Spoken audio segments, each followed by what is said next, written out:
Yeah, a championship, that's our goal, and I think working every single day.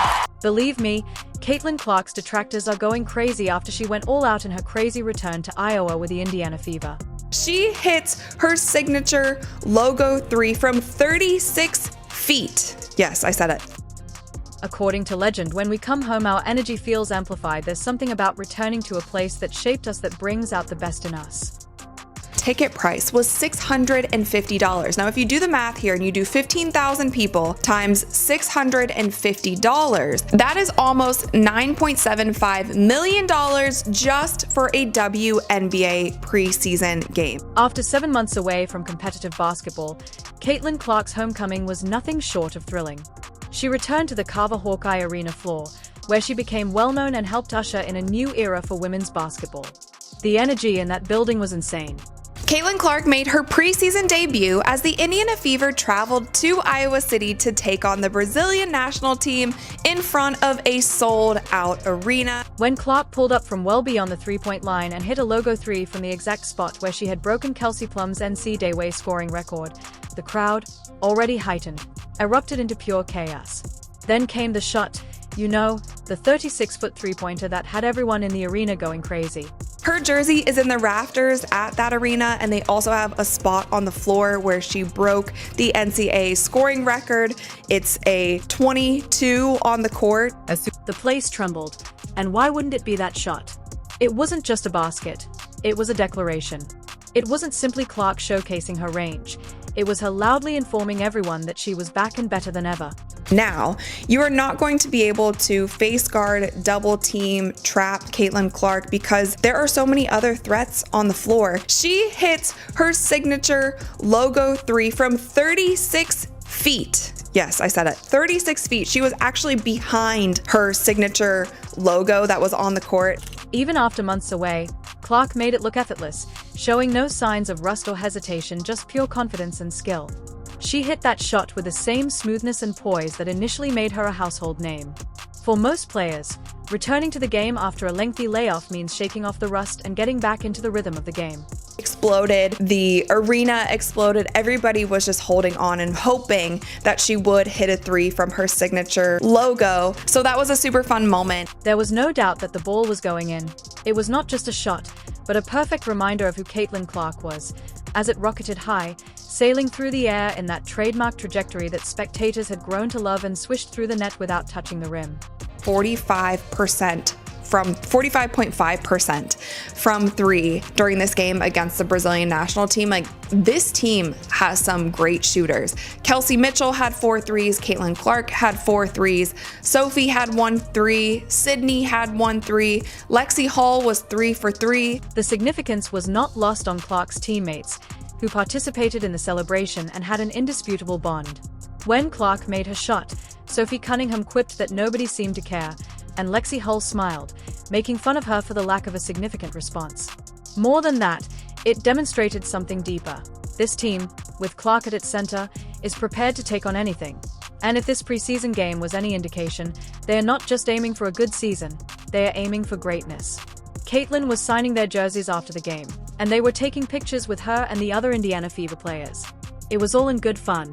On the court, having fun on the bench. There's no egos, and Caitlin talked about that in another interview. It doesn't seem like there are any egos on this team that are going to get in the way of their one goal, and that is to win a championship. The Fever won handily with a final score of 10,844, but the scoreline was unable to adequately convey what had transpired. It wasn't a one-player performance. The team played with fluidity, selflessness, and energy. Clark played a significant role in that, but Kelsey wasn't the only one. Aaliyah Mitchell, with a sense of purpose that had been growing since the off-season, Boston and the other members of the Fever squad gathered together to play. Indiana Fever won big, 108-44. The starters for this game were DeWanna Bonner, Natasha Howard, Aaliyah Boston. Thus, with 15,000 spectators crammed into the stands to see their hometown hero, the sold-out battle at Carver Hawkeye Arena was the event of the year. Caitlin was signing their jerseys after the game. They were taking photos with her and the rest of the Indiana Fever. This was no ordinary preseason game, and the demand was so great that tickets sold out in minutes and fans were waiting in line for hours before the game even began. The prices of the tickets were outrageous, with some seats costing as much as $670. was the final score. 44 to 108. How many points is that? Like 64 points. Even though they lost by that much, it still seemed like they had a great time. Fans were ecstatic not only about Clark's comeback, but also about what she stood for. And as the throng grew, the enthusiasm became nearly tangible. From her record-breaking college performances to her ascent in the WNBA with the Indiana Fever, Caitlin Clark had elevated Iowa City to the forefront of women's basketball. Her homecoming was not just about her return to the court, but also about how she had raised awareness of the state of Iowa nationally. Tickets for this game actually sold out within the hour when it was announced, and people were lining up for over 3 hours before the game just to get into this arena. So it wasn't just about basketball, it was about the place that shaped her. Caitlin took it all in stride, and her homecoming speech was so genuine and heartfelt that you could see the pride in her eyes as she talked about showing her new Indiana Fever teammates around Iowa City. She smiled as she said, "People don't realize how great of a college town this is." Her excitement about sharing Iowa with her new team was infectious, and the Fever players who were experiencing the excitement of an Iowa City game for the first time couldn't help but be enthralled. Average reported ticket price was $650. Now, if you do the math here and you do 15,000 people times $650, that is almost $9.75 million just for a WNBA. The game against Brazil ended in complete dominance as the Fever made their statement on the court, defeating their opponents 108-44. This wasn't just a display of Caitlin Clark's individual skill. It was a team effort that had everyone on their feet and paying attention.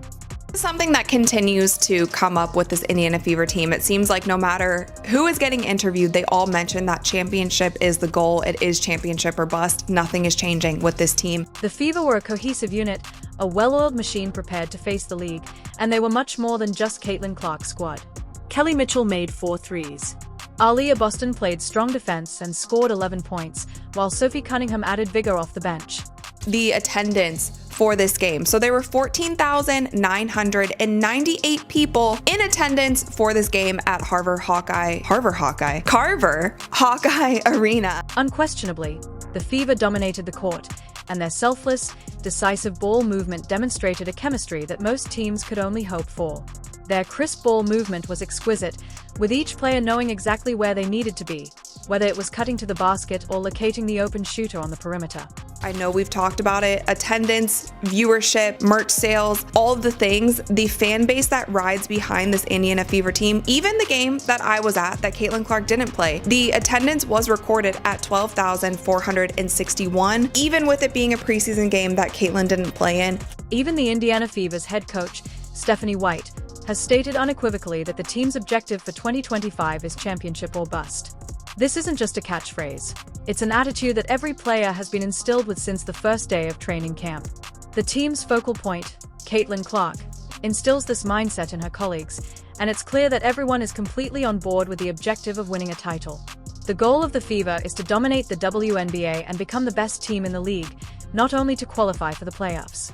Up on while there is still room, because this team the aura is insane. Now, you would think with this being such a big game for Caitlin, her returning to her alumni in Iowa and her hitting that massive logo 3, the logo 3 during the game. Clark. The Fever have formed a squad where each player has a purpose and is prepared to stand up when it counts. This isn't a team where one player bears the burden. Rather, it's a well-rounded bunch that functions as a cohesive one, even when a superstar isn't playing alone. And they said real home court advantage. Welcome back to Iowa, Caitlin Clark. Now, one of her lead sponsors that was noticeably quiet yesterday was Nike. And a lot of people were tweeting about this. They were wondering, why isn't Nike and Nike basketball, why are none of their accounts saying anything about this? Every player makes a substantial contribution. Whether it's Sophie Cunningham's defensive tenacity off the bench, Aaliyah Boston's tough rebounds, or Kelsey Mitchell's clutch three-pointers. The team chemistry is evident. The connection between the players is unquestionable, and it's evident that their collective mindset is championship-focused. The Fever's success isn't just about individual skill, it's also about playing together and making the correct decisions at the right time. What does it mean to you to be going back to play at Iowa, but this time with your jersey in the rafters? Yeah, I'm super excited to go back and play at Iowa, obviously a place that has meant a lot to me, and we've had so many amazing games inside that arena, so it'll be fun to be back in front of those fans, and honestly to get to introduce those fans to all my new teammates. And the Indiana Fever, I think, will be really special because they love supporting all of us. So yeah, I'm looking forward to it. And it's difficult to overlook the Fever's progress from the previous season when watching them play. They are no longer a team going through growth pains. Coach White has introduced a style of basketball that emphasizes quick ball movement and decisive cuts to the basket. The players aren't just standing around waiting for one player to make a move. Instead, they are all engaged in cutting to the basket, finding open shooters, and playing with an urgency that has been lacking in previous seasons. The ball moves fluidly, passes are crisp, and the offense looks more like a well-oiled machine than ever before. Year ago, and I think just getting to see people that have supported me throughout my career and continue to support me is going to be incredible, but also like they're the biggest Indiana Fever fans too now. The defense has improved as well. The Fever had trouble there last season, but this year they are a squad that puts pressure on the ball, creates turnovers, and doesn't allow easy scores. The Fever's increased play on both sides of the court is what makes them such a formidable squad entering 2025. I'm most excited to show them how cool Iowa City is. Like, people don't realize how good of a college town that place is.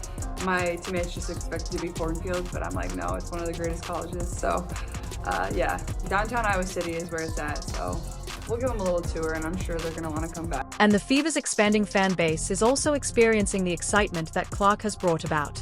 The team has emerged as a symbol of women's basketball, attracting supporters who share the values this group stands for. Clark's commitment and work ethic have motivated not only her teammates but the entire Indiana community. With a roster full of both seasoned players and up-and-coming talent like Clark, Kelsey Mitchell, and Aaliyah, the Fever are more than just a team going forward. Their success is largely due to what Clark offers to the locker room as well as what she does on the court. If you're as eager for 2025 as we are, please leave a comment below. Boston has everything it needs to contend for a championship. The players' chemistry is electrifying, and as they prepare for the 2025 season, it's obvious that this isn't just another season opener.